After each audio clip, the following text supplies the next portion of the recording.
السلام عليكم ورحمة الله وبركاته أعزائي حبايبي طلبة وطالبات الصف الأول الثانوي. أهلا بيكم في بارت 2 من المراجعة بتاعتنا. إحنا النهاردة هنشرح مع بعض باقي المنهج بتاع الترم الثاني 2026 المنهج الجديد. إحنا في الفيديو الأول شرحنا يونت 7 8 و 9 وإحنا النهاردة هنشرح 10 11 and 12. خلينا نبدأ بيونت 10. يونت 10 بقى مستر بيشرح المستقبل الفيوتشر، واحنا هنشتغل على الفيوتشر سيمبل او المضارع البسيط. المضارع البسيط ده يا مستر 4 قواعد: 1 2 3 4. اول قاعده اللي كلكم حافظينها زي اسمكم يا مستر هي will زائد المصدر. تاني قاعده يا مستر هي subject زائد be going to زائد المصدر. تالت قاعده هي am او is او are زائد الفيرب زائد ing. اخر قاعده يا مستر اللي هي المضارع البسيط الاس والاي اس والاي اي اس، وهنزود معاهم be about to وbe to. يبقى يا مستر دي كل قواعد المضارع البسيط اللي احنا هنشتغل عليها. اول قاعده will والمصدر عارفينها، be going to عارفينها، am is و are ing عارفينها، اس و yes و is عارفينها. ممكن الاثنين دول الجداد عليك، بس الفكره بقى مش في القواعد نفسها، الفكره امتى استخدم ده وامتى استخدم ده وامتى استخدم ده. ما اكيد يا مستر كل واحده فيهم ليها استخدام، هم كلهم بيعبروا عن المستقبل، بس كل واحده فيهم بتعبر عن المستقبل بطريقه مختلفه عن الثانيه. تعالى بقى نبدا بويل. قاعدة will عادية خالص يا مستر، هي subject زائد will زائد الفعل في المصدر، ده لو الكلام active مبني للمعلوم، وممكن will تبقى want في النفي.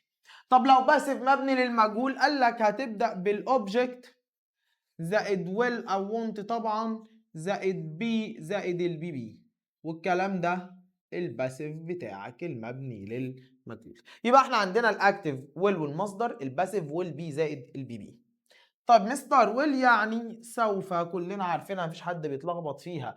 امال يا مستر قال لك تعالى عد بقى معايا استخدامات ويل. الاستخدام الاول هتلاقيني بقول لك التنبؤ بس بدون دليل. يعني ايه التنبؤ بدون دليل؟ يعني بتوقع حاجه، بتنبأ بحاجه. عندك دليل؟ لا ما عندكش. عارف صاحبك اللي بيهبد؟ اعتبر ويل صاحبك اللي بيهبد، اللي بيتكلم في كل حاجه من غير ما يبقى فاهم ولا عنده دليل. يعني ايه؟ قال لك يعني احنا قاعدين كده قمت قايل لك ان هي will arrive early، هو هيوصل مبكرا. عندك دليل؟ طب انت اتصلت بيه قال لك انا قربت اوصل؟ لا هو انا بهبد بقول لك هو هيجي بدري بدون اي دليل نهائي على الكلام ده. طب تاني استخدام يا مستر هتلاقيني بقول لك تاني استخدام الوعد والتهديد. هوعدك بحاجه او هددك بيها، البروميس والثريت. طب مش مستر انا عايز مثال. قلت لك ايه؟ اشهر مثال دايما بابا يقول لك انجح وهشتري لك تليفون جديد، فهيقوم قايل لك ايه؟ I will buy you a phone، انا سوف اشتري لك هاتف.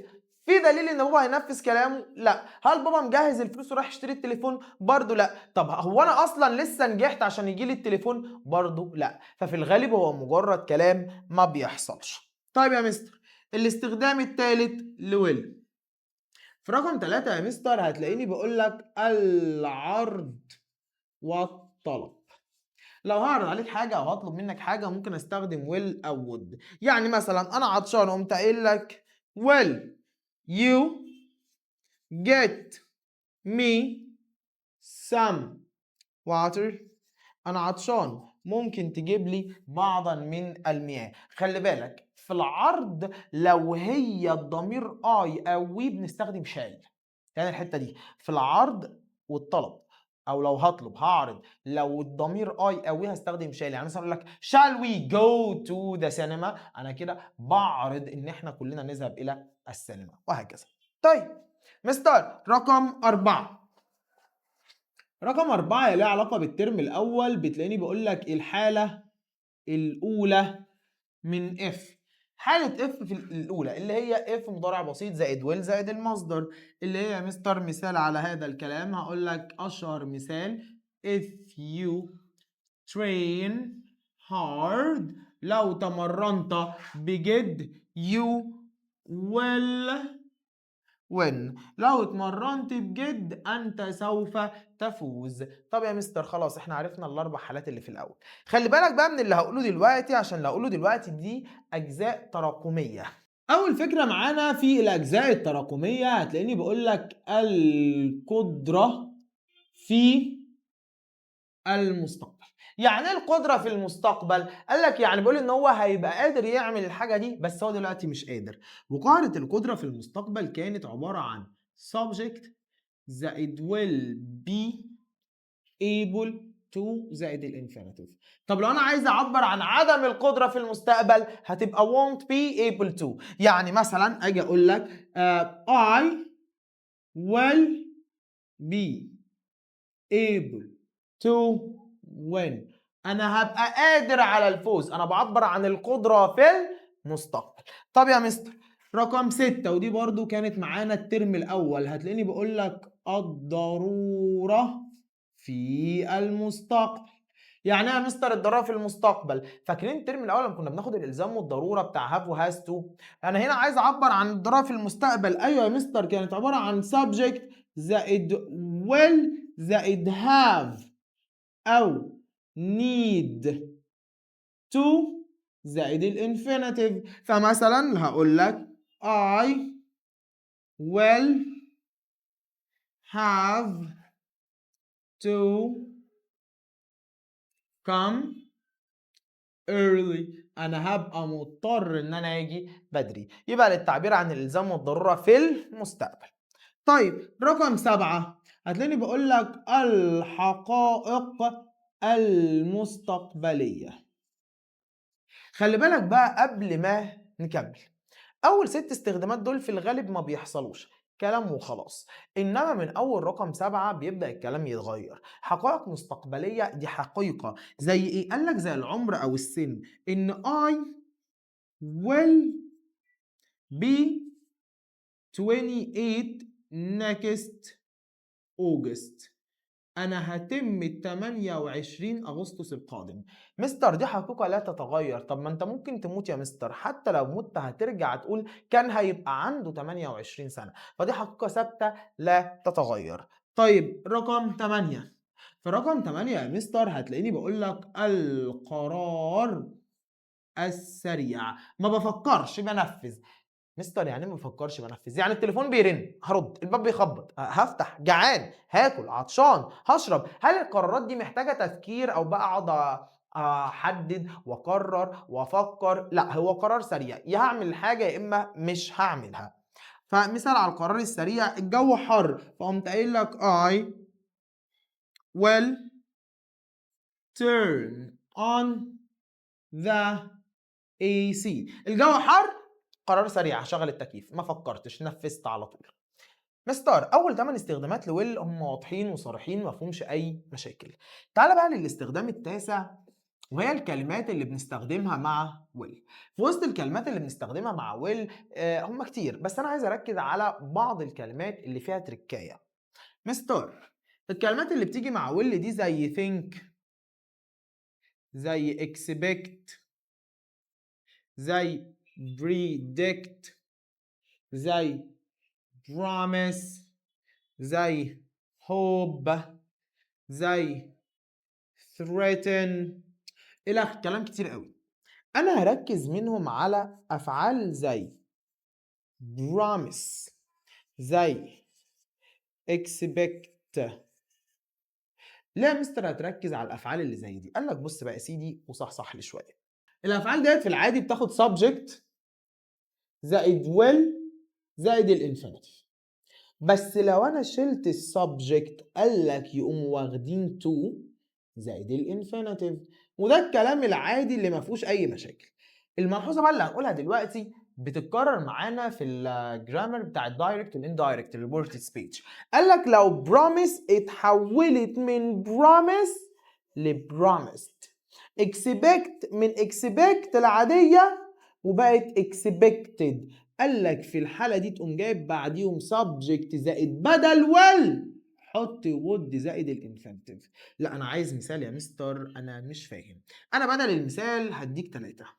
في المثال الأول قلت لك I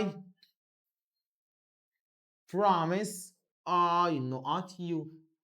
في المثال التاني قلت لك I promised I not you.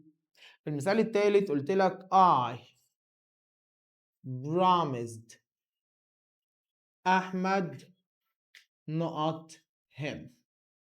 أنا لما جيت أبص كده يا مستر، أنا عندي promised. هنا عندي I أحمد. أول حاجة يا مستر نكون عارفين إن promise هنا مضارع، واي هنا subject، فدي جملة سهلة خالص وتقول لي will help. خلصت. طب في الجملة الثانية مستر دي promised واي ده subject، فبالتالي دي ماضي، ففي الحالة دي نقوم جايبين ايه؟ would help. انما هنا يا مستر احمد ده object، فهنا ما جاش subject اصلا، ففي الحالة دي تبقى to will مصدر. الكلام ده بيتطبق على promise وعلى expect، وخلي بالك لان هم لما بيجوا في الاسئله بيلخبطوا الطلبه جدا في حته promise وpromise subject بدون subject، اوعى تقع فيها. نطلع بقى من will نروح على going to.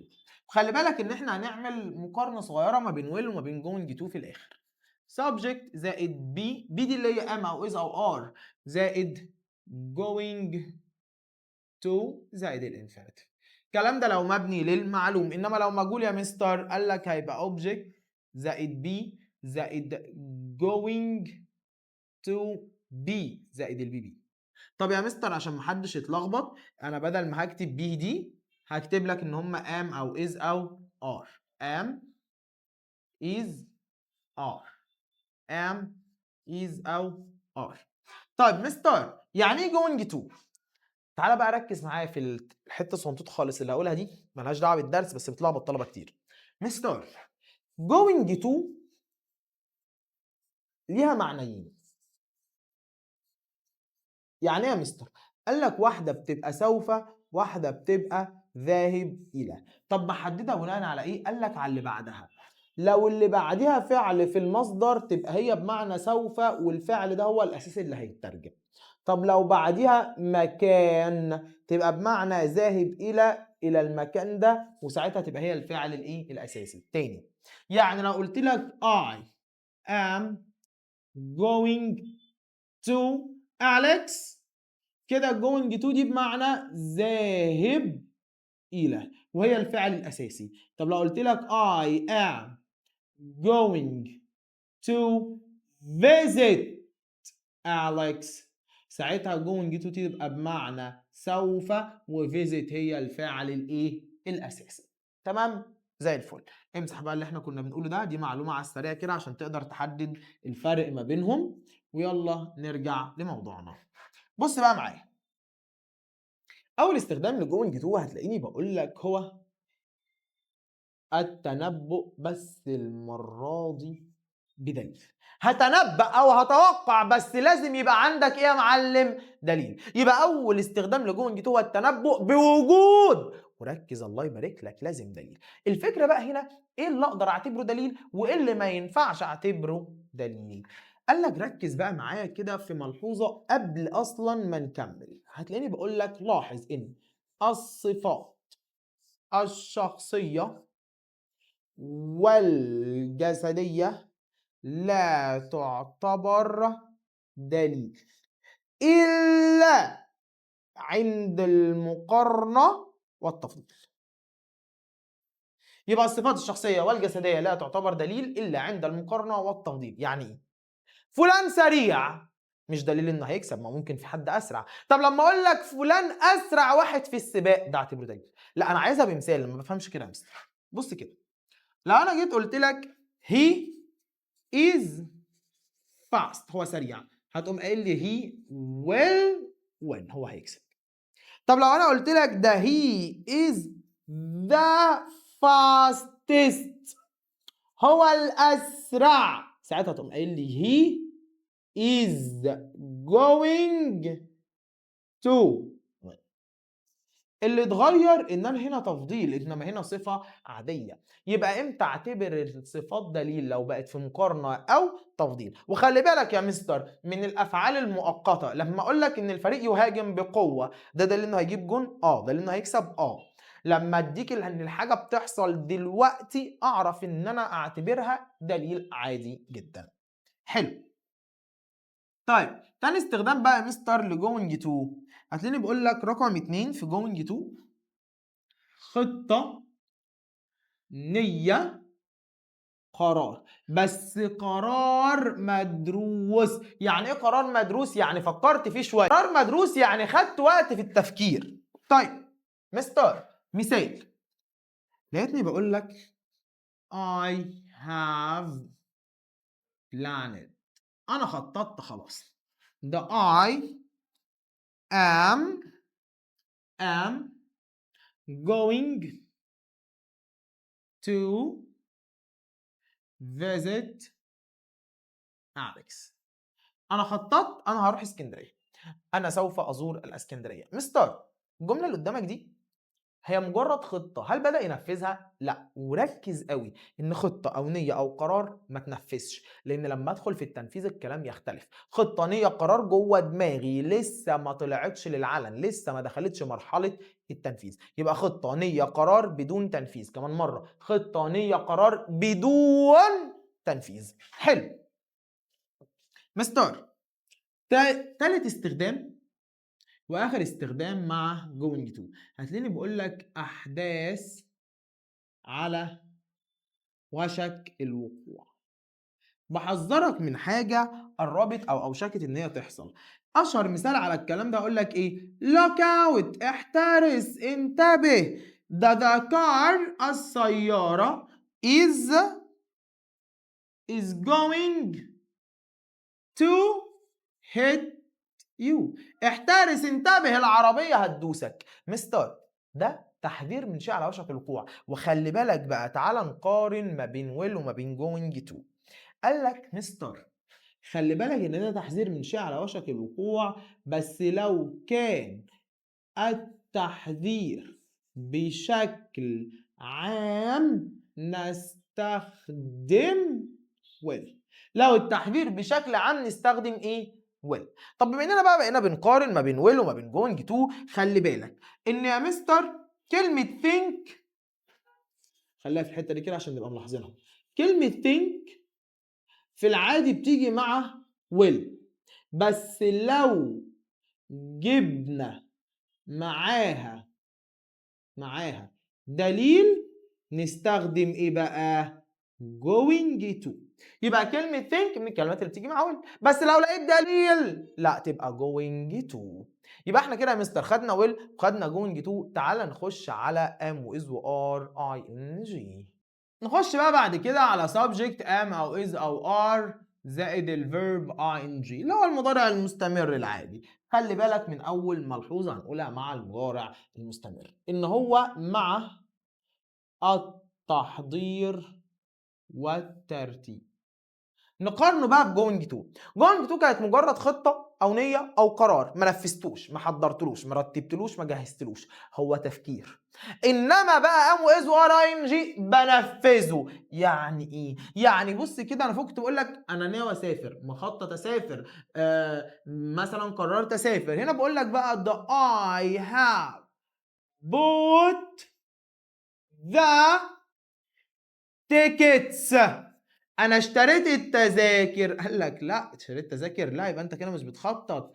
the I am visiting لندن مثلا، انا خلاص اشتريت تذاكر الطيران فانا رايح لندن. انا هنا مش لسه بخطط ولا بنوي ولا بقرر، ده انا خلاص اخدت اكشن وبنفذ. يبقى يا مستر ام ويز ار اي ان جي لما ابدا في تنفيذ الحاجه انا خدت اكشن، بدات انفذ، بدات احضر، بدات ارتب، دخلت في الموضوع على طول. طب مستر ام واز وار اي ان جي هيدخلوا معايا كمان في الاس والاي اس والاي اس. احنا دلوقتي قارنا الفرق ما بين ويل وجوينج تو. قلنا ويل وجوينج تو بيلخبطوا في حاجتين: التحذير العام ووجه خاص. التحذير بوجه خاص او تحذير من شيء على وشك الوقوع تبقى جوينج تو، تحذير بشكل عام تبقى ويل.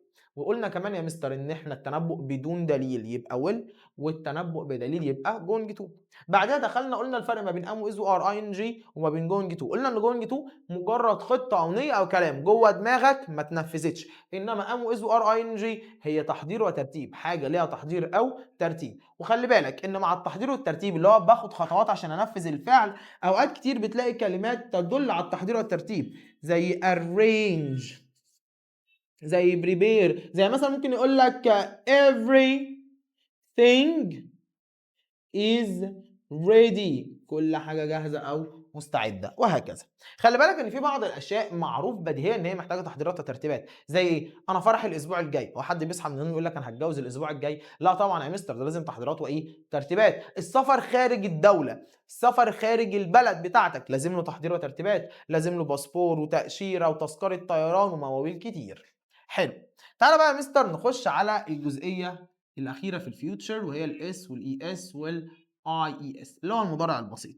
بنستخدمه استخدام واحد بس، وهو جدول المواعيد. مستر ركز بقى كده، جدول مواعيد الايه؟ الثابته او المتكرره في مواعيد ثابته.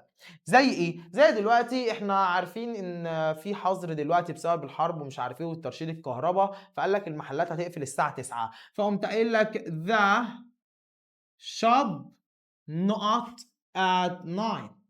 مستر هو مش ده جدول مواعيد ثابت؟ هتقوم قايل لي يا مستر الاجابه هي ايه؟ closes.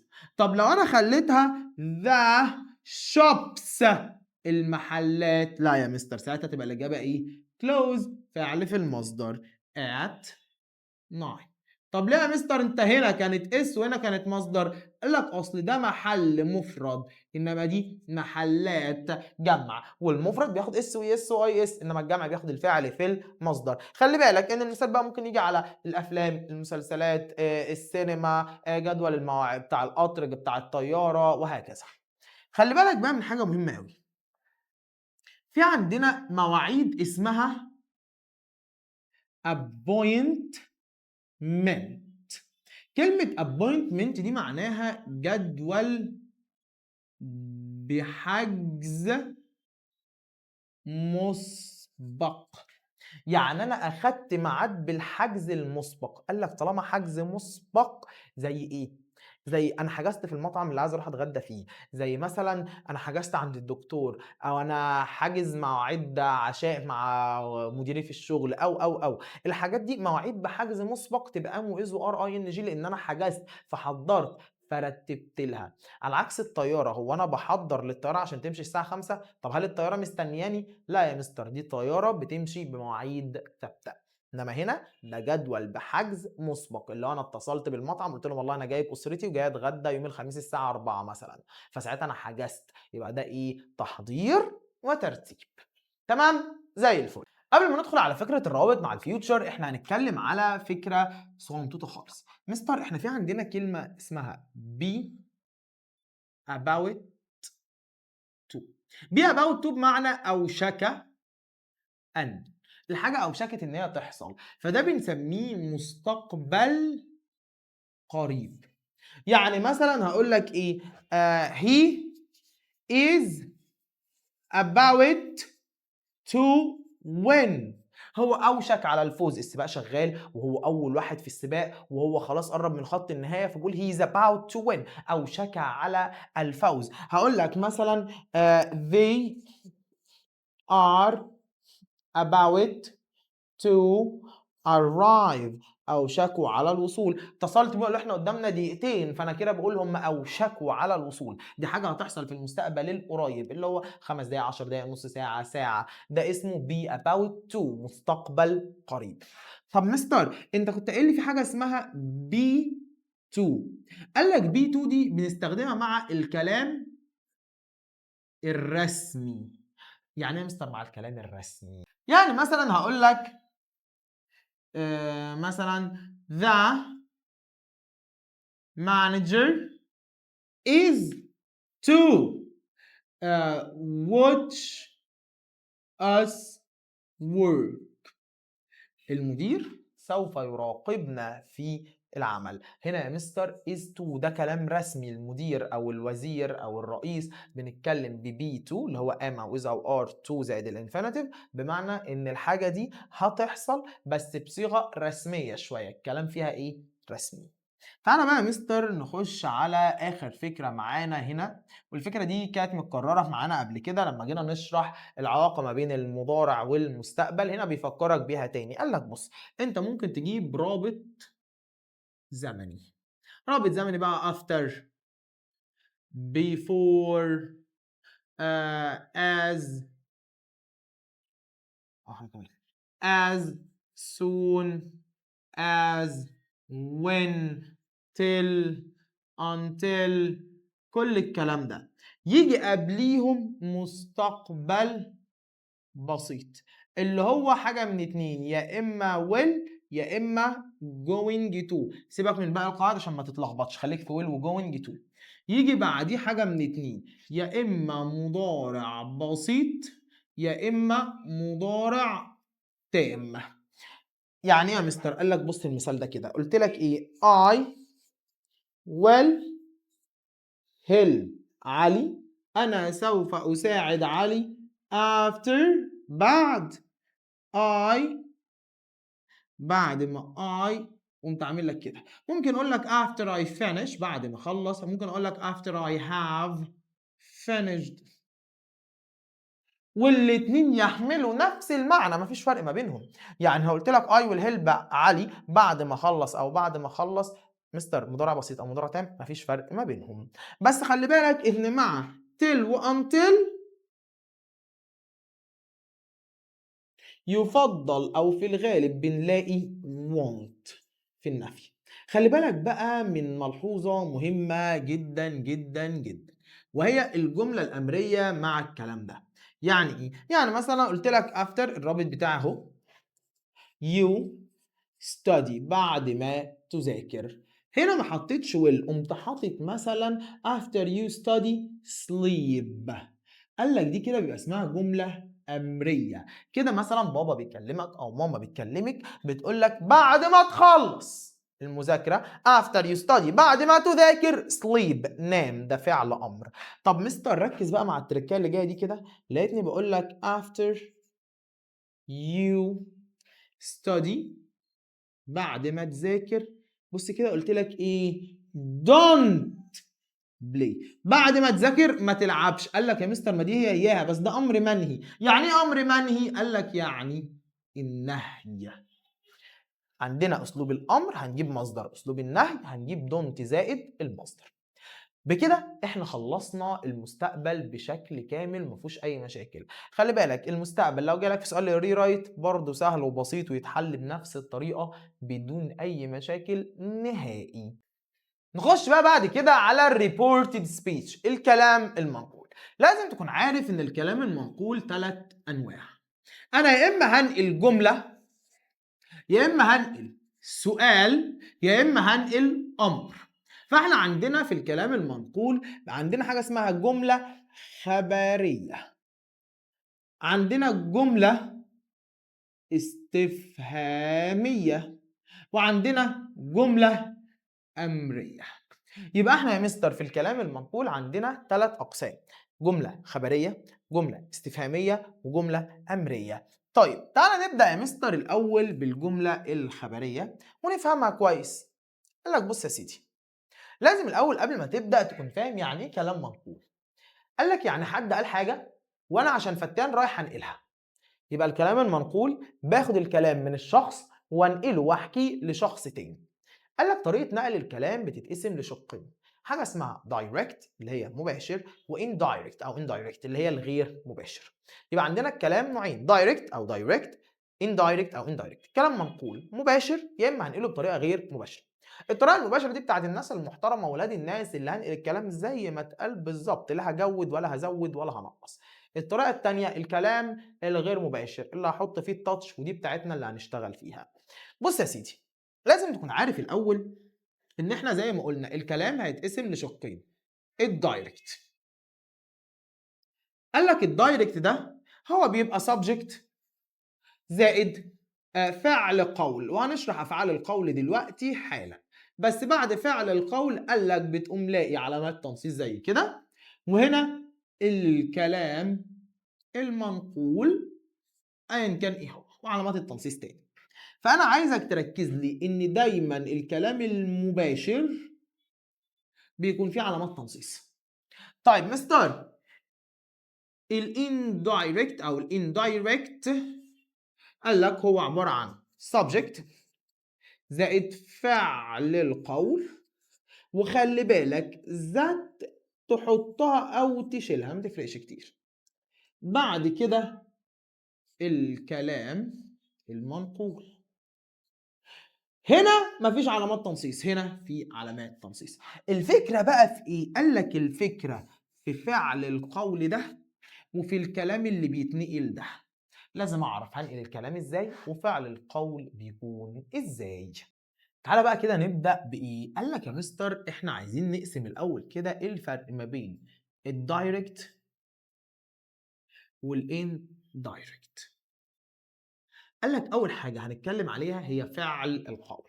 فعل القول بيكون say أو says أو said أو say to أو says to أو said to. بيحولوا. انا بقى لازم اكون عارف ايه هي التحويلات وايه سببها. قال لك اعرف الاول ان الثلاثه دول بيجوا بدون مفعول، ما بيجيش بعديهم مفعول، والثلاثه دول لازم مفعول. بناء عليه لما هتيجي تحول هتلاقيني بقول لك سي بتفضل سي، وسز بتفضل سز، وسد بتفضل سد. ده مفيش فرق، قال لك عشان مفيش مفعول. الاختلاف بيبدأ عند وجود المفعول. سي 2 بتلاقيها اتحولت وبقت تل، سيز 2 اتحولت وبقت تيلز، سيت 2 اتحولت وبقت تولد. ليه؟ هقول لك بص يا سيدي، سي يعني يقول، قلت لك هو قال، هو يقول، هل احتاج تقول بيقول لمين؟ لا. طب تحت قلت لك هو يقول الى، فيقول الى دي انا حولتها وقلت ايه؟ هو اخبر. اخبر مين؟ لازم احط فاعل. يبقى التركية كلها معايا في التحويل، التركية كلها معايا في التحويل، واوعى تغلط. طيب يبقى يا مستر التلاتة دول لازم مفعول بعده، التلاتة دول بدون مفعول.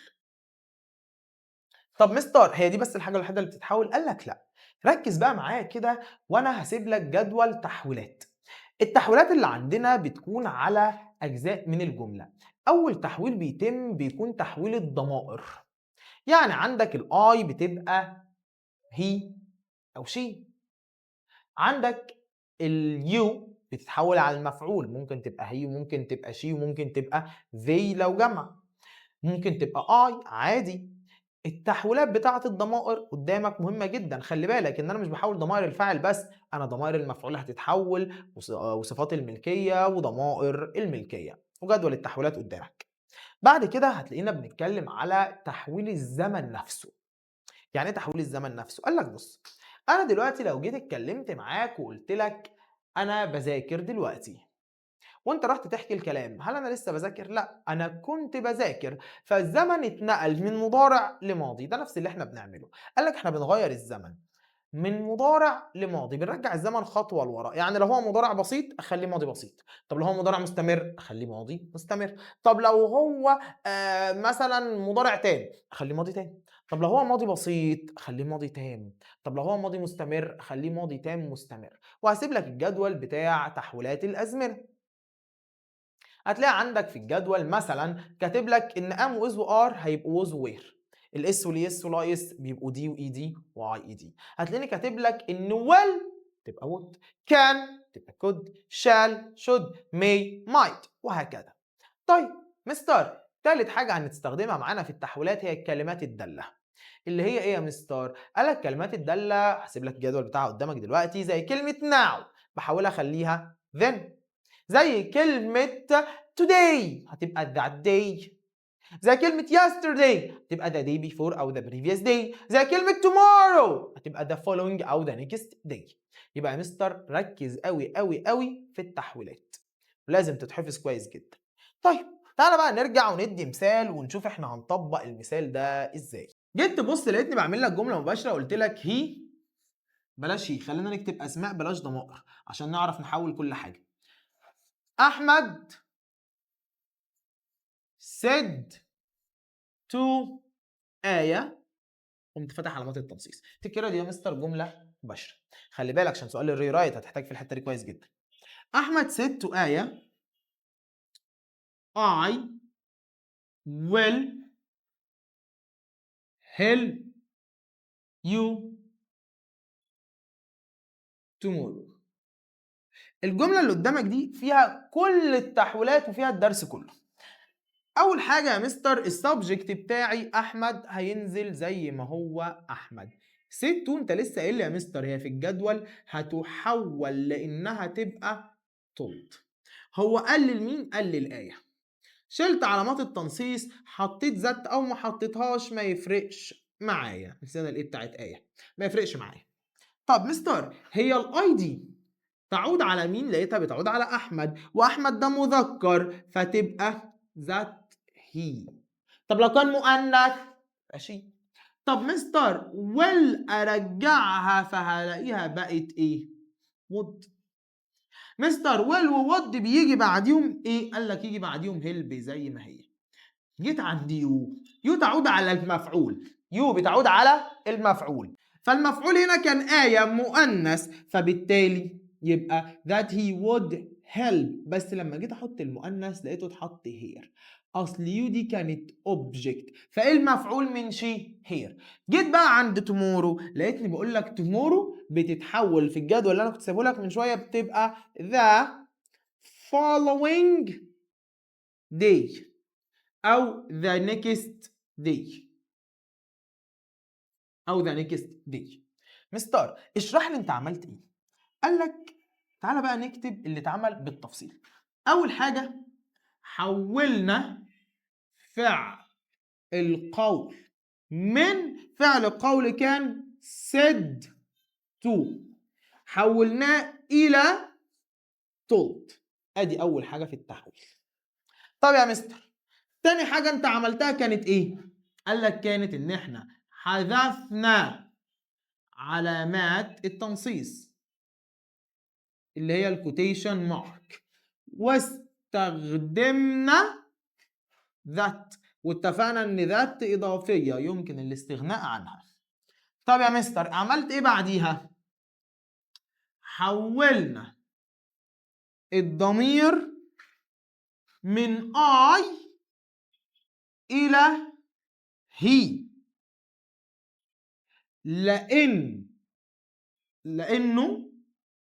لانه يعود على مذكر اللي هو احمد. طب لو كان مؤنث قلنا كان بقى شيء. طب يا مستر بعد كده عملنا ايه؟ قال لك غيرنا زمن الجمله من will كان بيستخدم will الى would، خليناها would. طب يا مستر انت عملت ايه كمان؟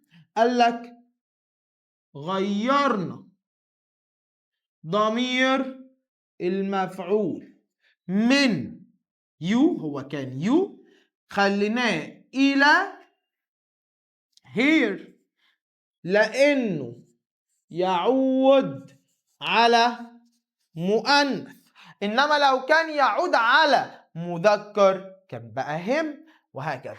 طب يا مستر رقم 6 واخر حاجه احنا عملناها، حولنا الكلمه الداله من tomorrow إلى the following day، وكان ممكن نخليها the next day. يبقى ده اللي احنا عملناه في الجملة دي، التحويلات اللي بتتم في الجملة. خلي بالك دي كل التحويلات اللي بتتم. خلي بالك ان انت في الامتحان مش شرط خليك تعمل كل التحويلات دي، ممكن خليك تعمل تحويل او 2 او 3. انا هنا مديك مثال على كل حاجة بتحصل في التحويلات. طيب مستر هديك مثال دايركت وهسيبك انت تحوله اندايركت لوحدك. هقول لك مثلا آية said. آية قالت أحمد will help me. وعايزك يا مستر تحولها لي لإندايركت. فهتقوم انت قايل لي ايه؟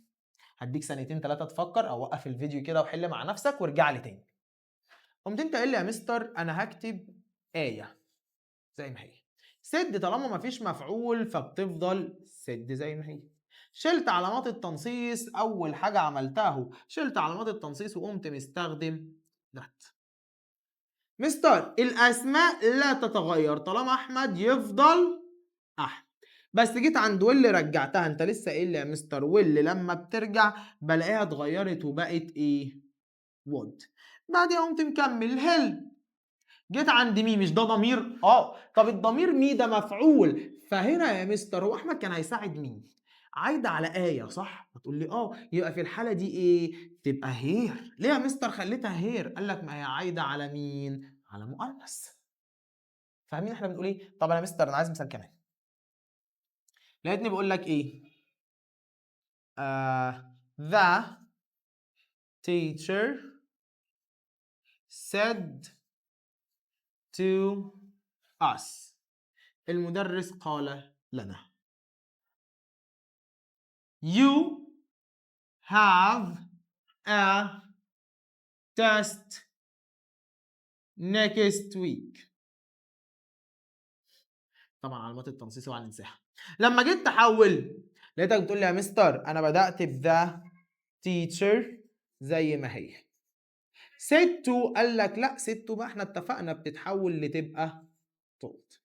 اصل ده الاوبجكت يفضل زي ما هو. شلت علامات التنصيص وقمت حاطط من عندي ذات. جيت عندي يو لقيتها عايده على اس مفعول، فالفاعل بقى هنا يكون ايه؟ وي. مستر هي مش يو مكانها فاعل؟ والفاعل هو هنا على نحن؟ ايوه تبقى وي.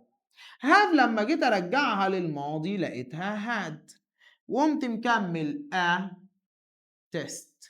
جيت عند نيكست ويك، هي مش دي كلمه داله؟ قلت لك قلت لي يبقى تتحول نيكست ويك في الجدول هتلاقيها مكتوبه ذا نيكست ويك. وكده دي التحويلات اللي عندنا في الدايركت والاندايركت. بس خلي بالك بقى ان هو بيلعب في افعال القول شويه.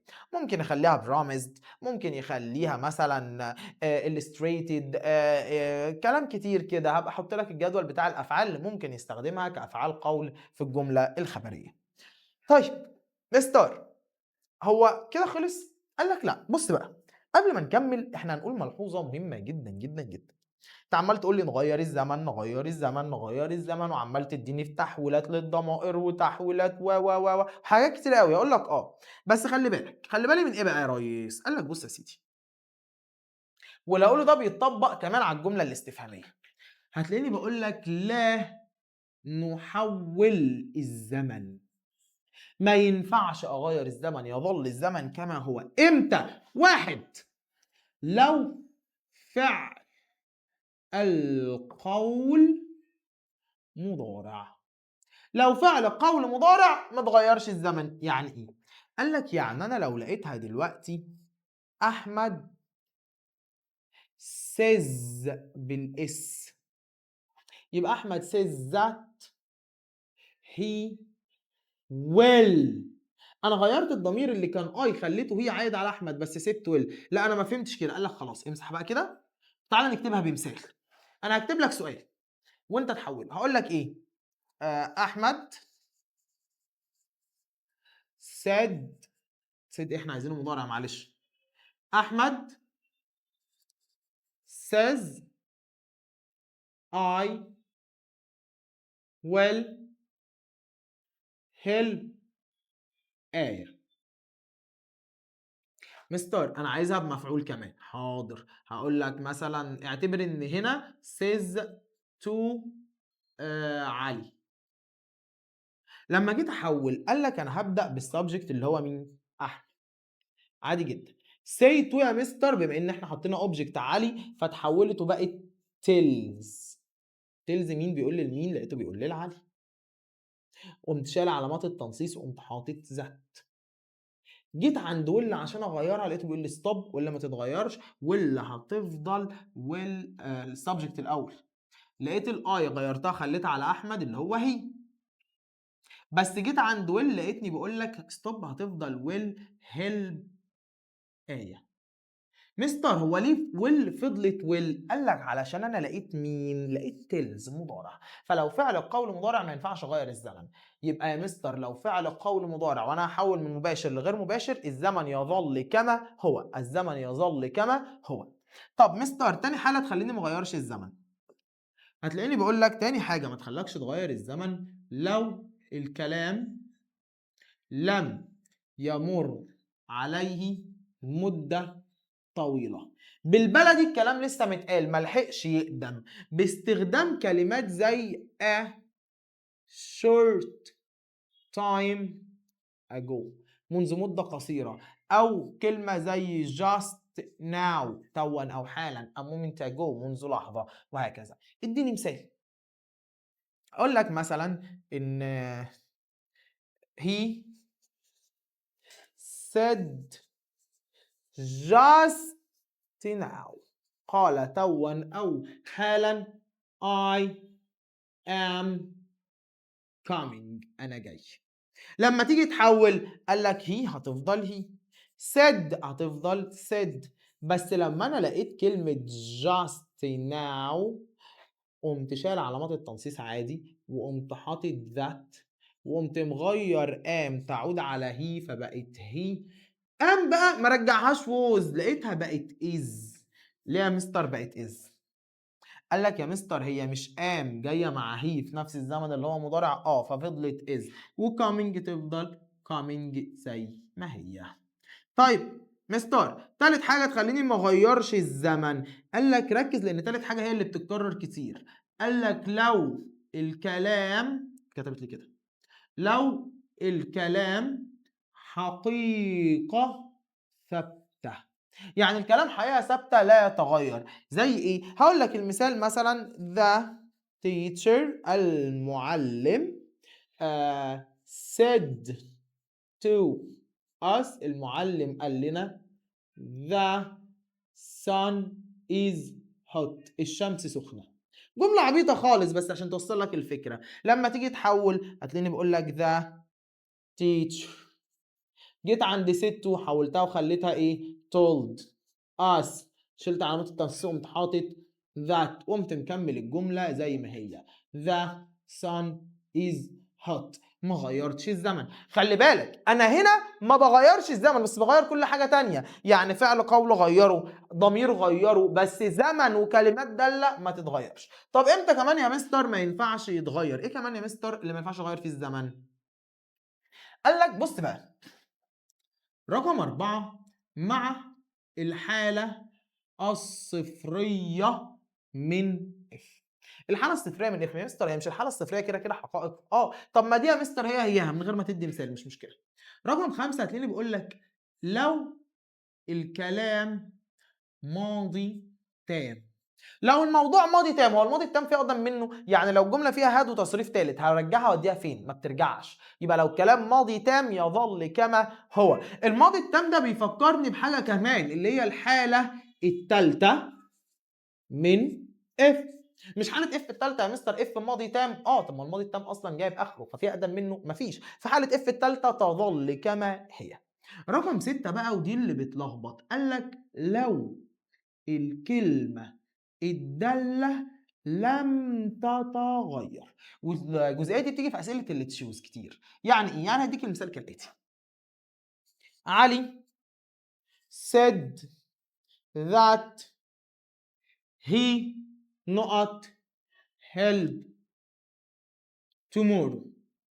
وقام حاطط لك في الاختيارات يا ترى هي will ولا would.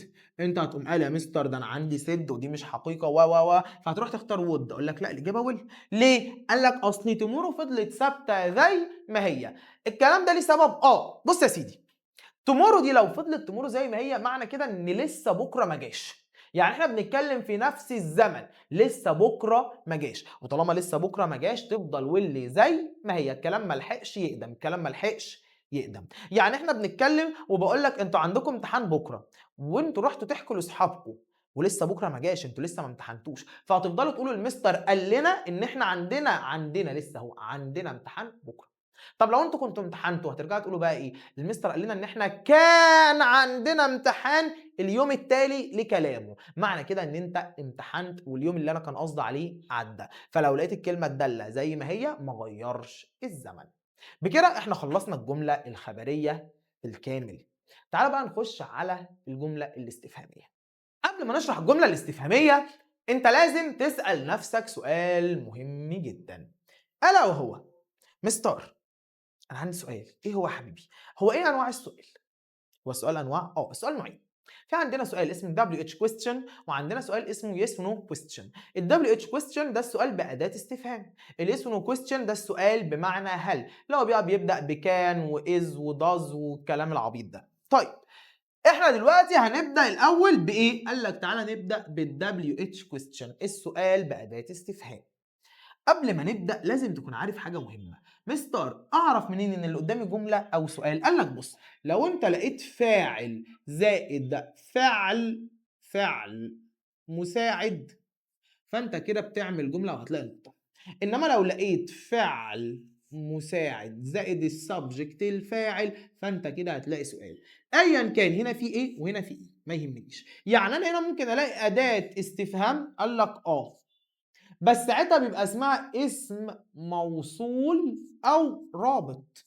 يعني انا مثلا ايه الفرق ما بين لما اقول لك when he is ولما اقول لك when is he؟ قال لك when اللي جه بعديها الفاعل دي رابط بمعنى عندما، انما when اللي جه بعديها is دي سؤال بمعنى متى.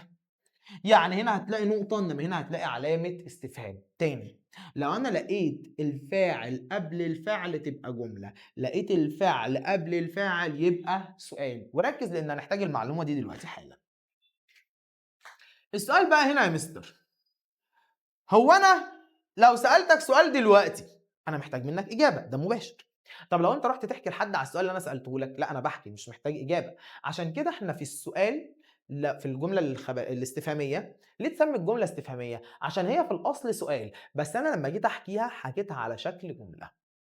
تعالى يا مستر نتكلم واحدة واحدة. قال لك بص يا سيدي، اعرف الأول القاعدة بتاعتك. القاعدة بتقول لك إن أنت هتبدأ بالسبجكت عادي. فعل القول في الاستفهامية بيكون يا إما wondered يا إما wanted to know يا إما inquired يا إما asked. فعيل ناصح لاحظ حاجة، قال لي يا مستر هو أنت ليه كاتبهم كلهم في الماضي؟ قال لك عشان أغير الزمن، لأن هم لو في المضارع الزمن لا يتغير. إيه ده؟ يعني الملحوظة بتاعت لا نغير الزمن تتطبق على الاستفهامية كمان؟ تتطبق على الاستفهامية كمان. قال لك طيب بص بقى، التلاتة دول كده بيجوا بدون اوبجكت، ما ينفعش يجي بعديهم مفعول. انما اسكد ينفع يجي بعدها مفعول وينفع تيجي بدون مفعول. بالبلدي كده لما تعطل حط اسكد، اسكد تيجي مع مفعول وتيجي من غير مفعول، ما بتقولش لا. طيب بعد كده قال لك هتقوم حاطط اداة الاستفهام. خلي بالك ان احنا قلنا WH question يعني لازم اداة استفهام. قال لك بعديها بقى تبدل وتقوم حاطط الفاعل وبعد كده نرجع بزمن الفعل.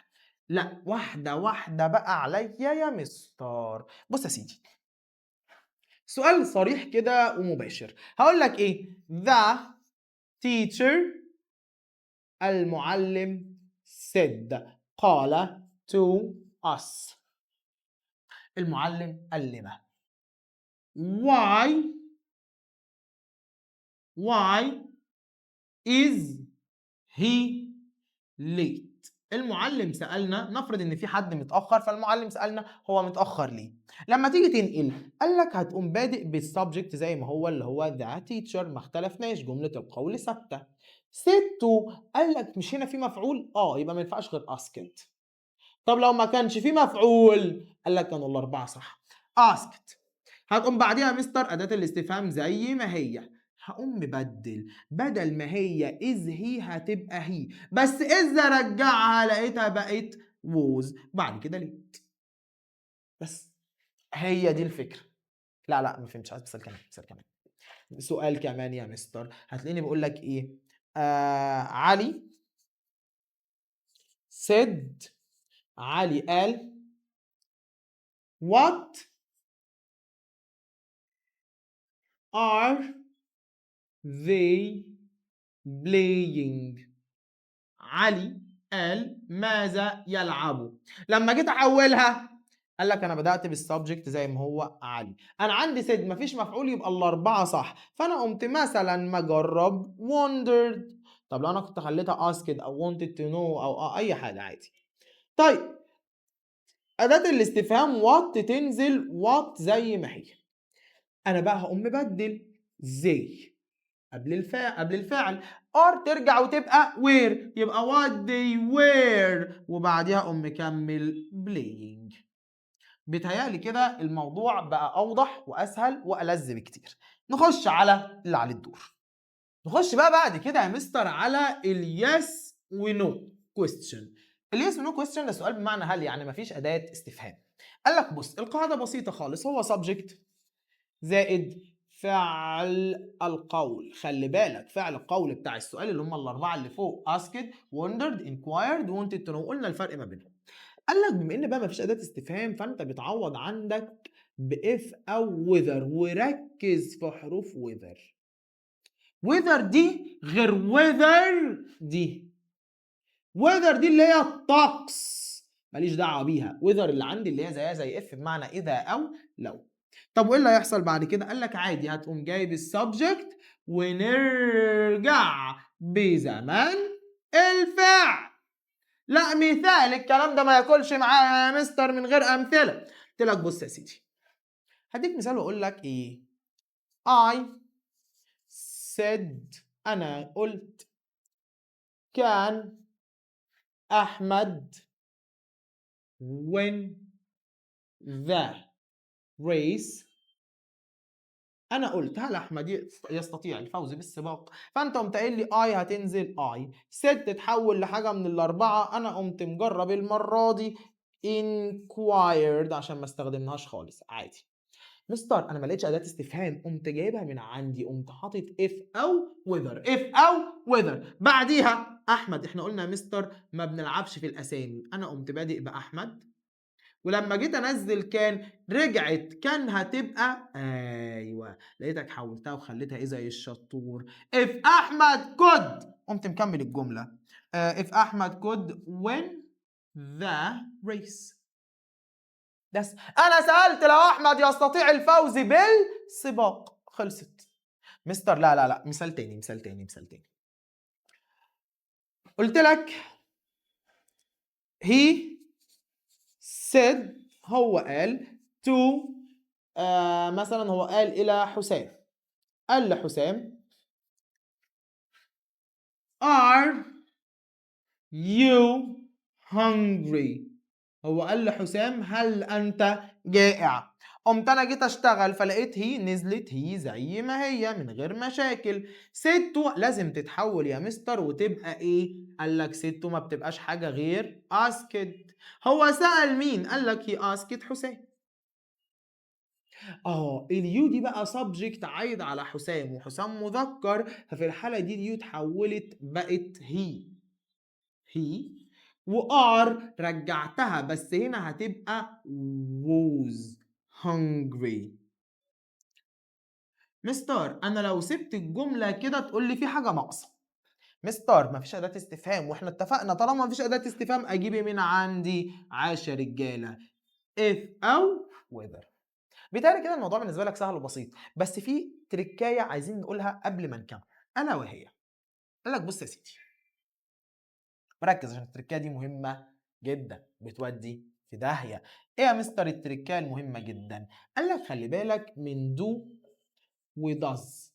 دو وداز لما بيجوا في السؤال المباشر بيتحولوا لتصريف تاني في الغير مباشر، وديد بتتحول تبقى هاد زائد البي بي. ووز ووير زائد ing بيتحولوا لهاد بين زائد ing. لا، واحدة واحدة، أنا عايز مثال. بص يا سيدي، هديك مثال بسيط خالص. قلت لك إيه؟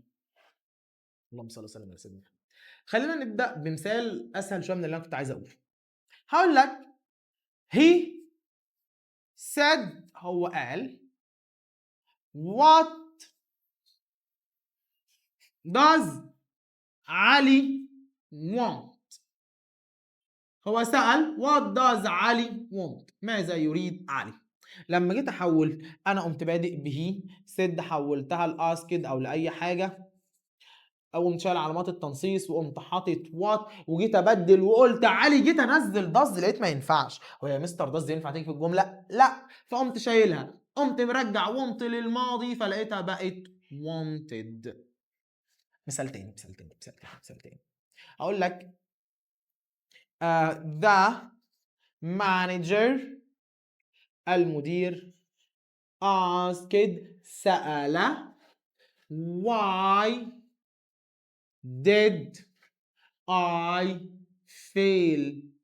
المدير سأل لماذا فشلت. لما جيت احولها قلت لك the manager، خلي بالكم ان انا هنا كتبت asked بالغلط، هي المفروض تبقى said. فذا مانجر asked، سأل، قمت حاطط أداة الاستفهام why، شلت did. يا مستر هنا عايدة على المانجر، فيا مستر هترجع وتبقى هي، بس did تتشال وتتحول لهاد زائد البي بي. The manager asked why he had failed، المدير سأل لماذا فشل. هنا كان المدير بيقول، المدير قال لماذا أنا فشلت، المدير بيتكلم وبيقول هو أنا فشلت ليه. فلما تحت حولتها المدير سأل لماذا هو فشل. خلي بالك الاي دي المدير بيتكلم عن نفسه، هو اللي فشل. فانا هنا مستر فهمت، لو عندي دي وداز احولهم لتصريف تاني، ولو عندي ديد احولها لهات زائد التصريف التالت. طب مستر، هو انت بقى ممكن تقول لي هل في فرق ما بين if او whether لما اجي استخدمهم؟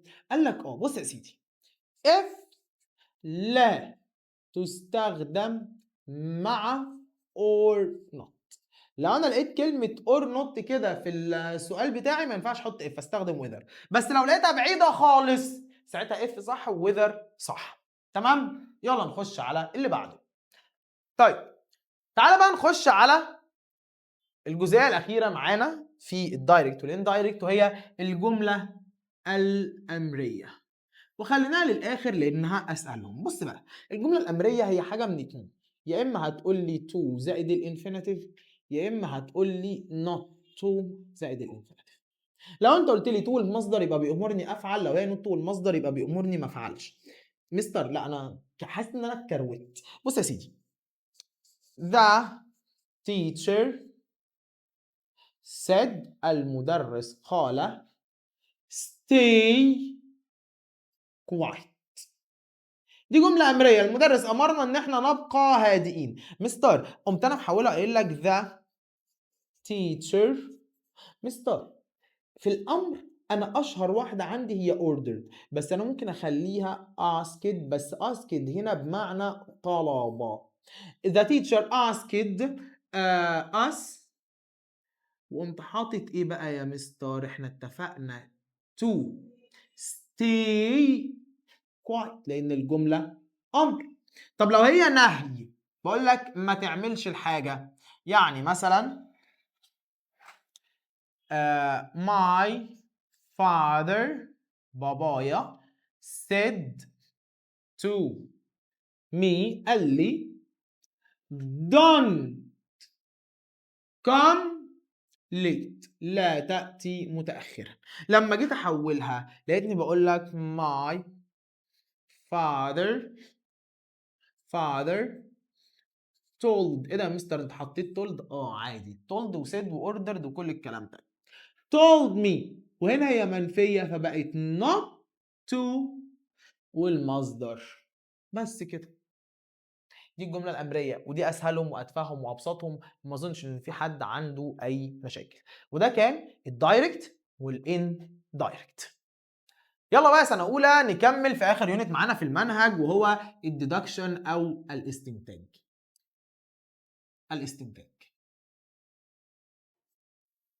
بص يا سيدي، قبل ما نبدأ الاستنتاجات أنا عايز أفهمك حاجة مهمة جدا.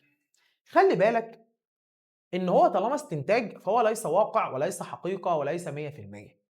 أي استنتاج هو مبني على معلومات أو على أفكار وليس على حقائق. مش فاهم؟ بص يا سيدي، الكلام بتاع الاستنتاج اللي هنشرحه كله ما فيهوش حاجة 100%، ما فيهوش حاجة أكيدة. هو أنا بقول من المؤكد أن، فده استنتاجي. يعني مثلا أنا عرفت إن فلان جاب الدرجة النهائية في الامتحان، قلت لك ده أكيد ذاكر بجد، بس ممكن يبقى غاشش. وارد ولا مش وارد؟ لكن لو انا شفته قاعد بيذاكر ورحت سالته انت جبت الدرجه ازاي، قال لي اصل انا ذاكرت كتير جدا، فينفع ساعتها استنتج انه ذاكر ولا اقول لك هو ذاكر بجد؟ هي دي الفكره اللي احنا عايزين نتكلم عليها. قبل ما نبدا لازم تكون مركز، يا ترى انا هنا بستنتج ولا الكلام حقيقه؟ يبقى الاستنتاج بكل انواعه بكل قواعده هو احتمالات تتفاوت النسب بتاعتها. ان شاء الله نقول 99.9%، ان شاء الله تجيبوا المجموع ده في ثانويه عامه، ولكن هل هو 100%؟ مستحيل يكون 100%. تعالى بقى نبدا بان احنا نتكلم على must. subject زائد must. بس يا مستر احنا هنتكلم مضارع وماضي، ها؟ يعني انا هنا هتكلم في زمن المضارع وهنا هتكلم في زمن الماضي. مستر هتلاقيني بقول لك ماست هيجي بعديها حاجه من اتنين، يا اما احط انفينيتيف على طول يا اما احط بي، يا اما احط انفينيتيف يا اما احط بي. خلي بالك ان بي دي ممكن يجي بعديها يا اما حرف جر يا اما صفه. مستر خلي بالك لو انا استخدمت القاعده دي فتلاقيني بقول لك احتمال شبه مؤكد. يعني ايه شبه مؤكد؟ يعني مش 100%. ابوس ايديكوا اوعوا حد يفتكر ان الاستنتاجات اكيده، الاستنتاجات احتمالات، شبه اكيد وليس اكيد وليس واقع. اديني مثال، قلت لك ايه؟ she is crying، هي بتعيط، فانا قمت مستنتج ان she must be sad، هي بتعيط فانا استنتجت ان هي حزينه. يا مستر ما هي ممكن تبقى بتعيط عشان تعبانه، وارد، ممكن دموع الفرحه. يا عم انت مزعل نفسك ليه؟ بس هل انا رحت سالتها قالت لي اصل انا حزينه؟ انا لو رحت سالتها قالت لي ان هي حزينه ما ينفعش ساعتها استنتج، ساعتها انا هقول هي تبكي لانها حزينه. طب مستر انا عايز مثال تاني، قلت لك مثلا he must be clever، ده اكيد ذكي، ده he got the full mark، ده اكيد ذكي، ده حصل على الدرجه النهائيه. ده ممكن يبقى غاشش وارد، ممكن الامتحان يبقى سهل، طبيعي. يبقى يا مستر الفكره بالنسبه لي هنا ان انا بستنتج بناء على معلومه وليست واقع او حقيقه. طب تفتكر ايه الماضي؟ مستر هي مش ماست ملهاش ماضي، ماست اللي ملهاش ماضي بتاعت الضروره والالزام، انما ماست في الاستنتاج ليها ماضي. وركز لان في الماضي كلهم زي بعض نفس القاعده، كلهم عشان احولهم للماضي هجيب الموديل فيرب نفسه اللي هو ماست، او احنا لسه هنشرح كان ومي وهاف ومايت وكود. هتلاقيني بقول لك عشان اخليهم ماضي هقوم حاطط هاف زائد التصريف الايه التالت، must have زائد البي بي. ده كده بقى يا مستر ايه؟ هنا احتمال شبه مؤكد في المضارع، انما هنا هيبقى احتمال شبه مؤكد بس في الايه؟ الماضي. لا انا عايز يا مستر مثال، لقيتني بستنتج مثلا حاجه كده، قلت لك ايه؟ he didn't come، هو ما جاش، فانا قمت مستنتج قلت لك ده he must have forgotten about the meeting، هو لم يأتي، ده أكيد نسي الاجتماع. بس ممكن يبقى راحت عليه نومة، ممكن يبقى تعبان، ممكن حاجات كتير، بس الاحتمال الأكبر إنه نسي الاجتماع. طب مستر أنا عايز مثال كمان، قلت لك إيه؟ he is late، هو متأخر، فأنا قمت مستنتج إن he must have missed ذا بس، هو اتأخر، ده أكيد فات الأتوبيس. بس ممكن اي حاجه تانية حصلت. يبقى يا مستر الاستنتاجات الشبه مؤكده في المضارع وفي الماضي. في المضارع must زائد المصدر او must be، في الماضي must have زائد البي بي. بس خلي بالك ان ممكن اقوم must have been زائد adjective صفه او حرف ايه جر عادي جدا. وخلي بالك انا عمال اقول ده او ده، ده او ده، اوعى حد متخلف يحط ده زائد ده. يعني ما تحطليش بي زائد المصدر او مصدر زائد بي، ما تحطليش هاف بين وبي بي او هاف بي بي زائد بين، دعك مفيش الكلام ده. احنا بنقول يا اما بين يا اما البي بي، يا اما بي يا اما المصدر، وهنفهم ليه كمان شويه. طيب مستر ده الاستنتاج الايه المؤكد. انا عايز اقول نسبه، في ناس بتحب تقول نسبه، هقول لك ان الاستنتاج اللي هو بمصط ده نقدر نعتبره 90%.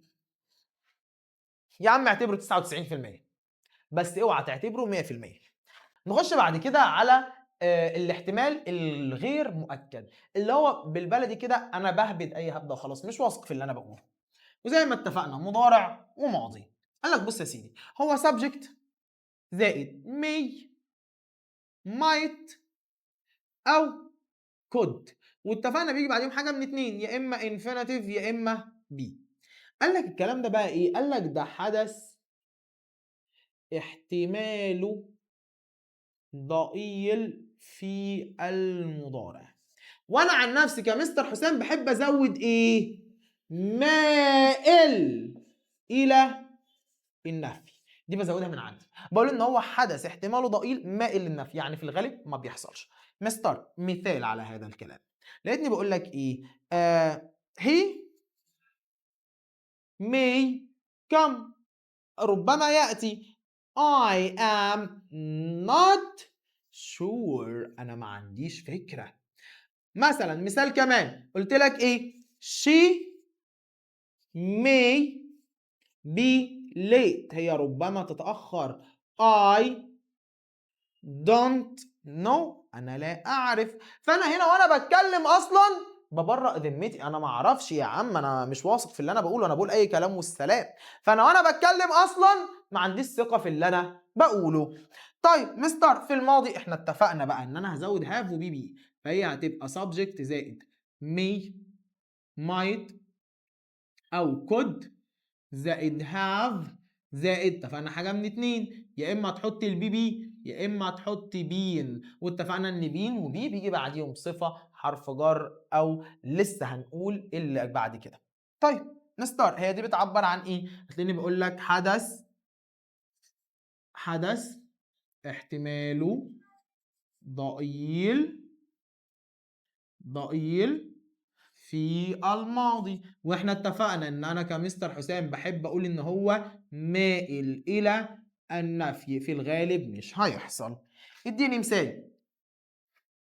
بقول لك ايه، هو الواد صاحبك ما كانش الدرس ليه؟ قلت لي ايه؟ he might have overslept، احتمال تكون راحت عليه نومه. I am not sure، انا غير واثق من كلامي. بقول لك هو فلان دوت فاز بالمباراة، قلت لي ايه؟ ده he might او may او could have trained hard، احتمال يكون اتمرن بجد، انا ما شفتوش. يبقى يا مستر ده احتمال ضئيل. طب نسبته كام للناس اللي بتحب النسب؟ قال لك يعني مثلا نقول 15%، 20%، يا عم ولا تزعل نفسك. طيب بعد كده بقى يا مستر، قال لك بعد كده تخش تتكلم على الاستحالة بقى. بص يا سيدي، برضه ما تنساش ان احنا هنقسم مضارع وايه وماضي. قال لك subject زائد can't زائد الفعل في المصدر، واتفقنا ان هي ممكن تبقى be. وهتلاقيني بقول لك ده حدث مستحيل في المضارع. الحدث ده احتمال حدوثه مستحيل. خلي بالك بقى ان ده اللي اكيد، ده 0% خلاص. بص يا سيدي مثال صغير خالص يوضح لك الفكرة دي. هقول لك ايه؟ you can't talk with Mr. حسام. مش هتيجي هنا، نكتبها تحت. You can't talk with Mr. حسام، مش هتتكلم مع مستر حسام now. ليه يا عم الحاج؟ ده he is sleeping. مش هتقدر تتكلم مع مستر حسام ليه؟ قال لك اصله نايم، فانا مش هقدر اعمل حاجه ليه؟ هو نايم، فهكلمه ازاي؟ فدي حاجه مستحيله، مستحيل اتكلم معاه دلوقتي عشان هو ايه؟ نايم. طيب مستر، انا فهمت الفكره بتاعت حدث مستحيل في المضارع، بس ازاي حدث مستحيل في الماضي؟ قال لك اعرف القاعده الاول. قاعدتك بتقول subject زائد كانت، بس لاحظ كده اللي هتضاف هنا مين؟ couldn't. يبقى couldn't بتيجي في الاستحاله في الماضي ولا المضارع؟ قال لك في الماضي بس. كانت او couldn't زائد have زائد التصريف الثالث. وهتلاقيني بقول لك ان ده حدث مستحيل بس في الماضي. هديك مثال على الكلام ده، هقول لك ايه؟ انت كذاب يا ابني. You can't have seen Mr. حسام at school. انت استحالة تكون شفت مستر حسام في المدرسة. ده he was in Alex. استحالة تكون شفته في المدرسة، ده كان في اسكندرية. فدي حاجة مستحيل تكون حصلت. يبقى عرفنا الاستحالة وعرفنا كل الحالات بتاعتنا. تعال بقى نتكلم على استخدامات أخرى، وركز معايا. وهنبدأ الأول بأسهل واحدة فيه. أسهل واحدة هنتكلم عليها يا مستر هي كانت. قال لك كانت ممكن استخدمها بمعنى mustn't عادي جدا. يعني هقول لك you mustn't park here، أكني قلت لك you can't park here. مفيش فرق، الاتنين زي بعض. طيب مستر، ايه القاعدة اللي هنتكلم عليها وليها فكرة مهمة جدا؟ خلي بالك احنا بدأنا نقول ملحوظات، والملحوظات مهمة جدا. قال لك بص، انا ممكن استخدم السبجكت زائد could have زائد البي بي لحالة تانية. قال لك ايه هي؟ قال لك عشان اعبر ان كان لديه القدرة على فعل الشيء ولكن اختار عدم فعله. كان عندك القدرة ان انت تعمل الحاجة دي، بس انت بمزاجك اخترت ما تعملهاش. كمان مرة، كان لديه القدرة على فعل شيء ولكن بمزاجه اختار ما يعملهاش. يعني ايه يا مستر؟ قال لك بص كده المثال ده، هقول لك ان he could have taken the bus. هو كان يقدر يركب الاتوبيس، ولكن he decided to walk. هو كان يقدر يركب الاتوبيس بس بمزاجه، هو اللي خد القرار انه يتمشى. يبقى كان لديه القدرة على فعل شيء ولكن اختار عدم فعله. نخش بقى بعد كده على البليم والريجريت. البليم والريجريت. بص بقى يا سيدي، قال لك هو يا اما subject should او ought to زائد have زائد البي بي. طب في النفي بتاعهم قال لك هو subject زائد shouldn't او oughtn't زائد have. خلي بالك احنا نسينا نكتب to. oughtn't to زائد have زائد البي بي. بص بقى يا سيدي، لو هي should have او ought to have قال لك دي بمعنى كان ينبغي أن تفعل ولكن لم تفعل. كان المفروض تعمل بس ما عملتش. مستر خلي بالك الجملة مثبتة ولكن الحدث منفي. يعني إيه؟ يعني أقول لك إن he should have studied. هو كان ينبغي أن يذاكر، يبقى he didn't study. هو ما ذاكرش. يا مستر دي الجملة مثبتة. قال لك ما بقول لك كان المفروض يعمل ولكن لم يفعل. طب الناحية التانية هتلاقيني بقول لك لم يكن ينبغي أن تفعل. ما كانش المفروض تفعل ولكن فعلت. يبقى يا مستر لو هي should have بي بي أو ought to have بي بي كان المفروض تعمل ما عملتش. طب لو هي shouldn't ما كانش المفروض تعمل بس عملت. اديني مثال يا مستر. هقول لك مثلا ان اسماء shouldn't